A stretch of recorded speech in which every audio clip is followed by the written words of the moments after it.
మనకి ప్రధానమంత్రి గారిని ఒకటే ఒక పదంతో పిలుస్తాం, కర్మయోగి.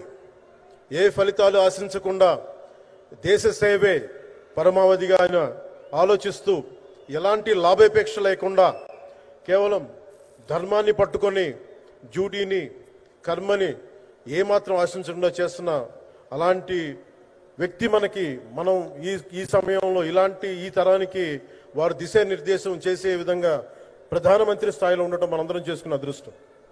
One who performs duty with truth, righteousness and discipline without attachment to results and dedicates action to the protection of those of the motherland attains eternal glory.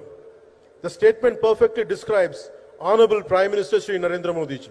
Our Honorable Prime Minister Shri Narendra Modi ji is not just leading a government. ఆయన ప్రభుత్వాన్ని ఒకటే నడపట్లేదు, రెండు తరాల్ని నడుపుతూ ఒక alpha రాబోయే ఇప్పుడు పుట్టిన బిడ్డలకి దిశానిర్దేశం చేస్తున్నారు. అలాంటి మన ఆత్మనిర్భర్ భారత్ ఎవరి మీద ఆధారపడకుండా దేశం తలెత్తి చూసేలాగా మేము సేవకులం కాదు, మేము భాగస్వామ్యం వహిస్తాం. మేము దేశానికి ప్రపంచానికి దిశానిర్దేశం చేస్తాం. భారత్ అగ్రగామి, అంతేగాని కూర్చోబెట్టి చేతులు మడుచుకొని మేము భయపడతా ఉండే దేశం కాదు. తలెత్తుకొని పొగరగా ఒక దేశపు జెండా ఎంత పొగరుగా ఉంటుందో అంత పొగరుతోటి భారతదేశాన్ని ప్రపంచ పటంలో నిలబెట్టిన మోదీ గారు మనకి ఈ రోజున ఈ కార్యక్రమానికి విచ్చేసి, ప్రత్యేకించి మొన్న గూగుల్ వచ్చింది, అలాగే ఈ రోజున ముఖ్యంగా దాదాపు 13,000 కోట్ల పైచిలుకుతోటి ఈ రోజున మనకి పెట్టుబడులు వస్తూ ఉన్నాయి. దాంట్లో ప్రత్యేకించి ఉరవకంలో 4,000 కోట్ల రూపాయలు పెట్టుబడి మనకి. ప్రత్యేకించి ఈ రోజున మనకి జిఎస్టి పన్నులు ఎప్పుడు పెరగడమే తప్ప ఇప్పుడు తగ్గవు. అలాంటి పన్నుల భారాన్ని మనకి మోదీ గారు వచ్చాక దాదాపు ప్రతి కుటుంబానికి సంవత్సరానికి ఇందాక సోదరు లోకేష్ గారు చెప్పినట్టుగా ఒక 20,000 రూపాయలు ఆదా చేసుకునే అవకాశం కలుగుతుంది.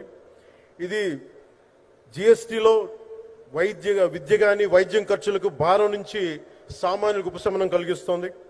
ఆరోగ్య బీమా, జీవిత బీమాపై జిఎస్టి పూర్తిగా తొలగించడంతో పాటు వార్షిక ప్రీమియం 3,000 నుంచి 4,000కు తగ్గి అందరికీ ఇది అందుబాటులో ఉంటుంది.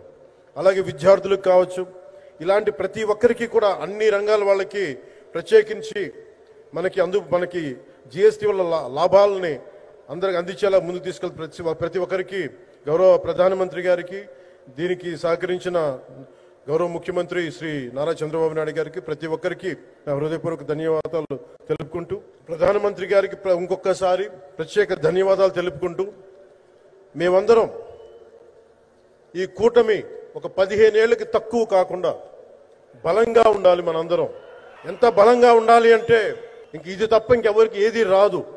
ఇబ్బందులున్నా ఉన్నా తట్టుకొని నిలబడి, ఎందుకంటే ఈ రోజున ప్రధానమంత్రి గారు మనకు వచ్చి అండగా ఉన్నారంటే ఈ పెట్టుబడులను కానీ ఈ నమ్మకాన్ని కానీ ఎట్టి మాత్రం సడలించకుండా మేము ముందుకెళ్తామని మీ అందరికీ తెలియజేసుకుంటూ, అందరం సమిష్టిగా పనిచేస్తాం.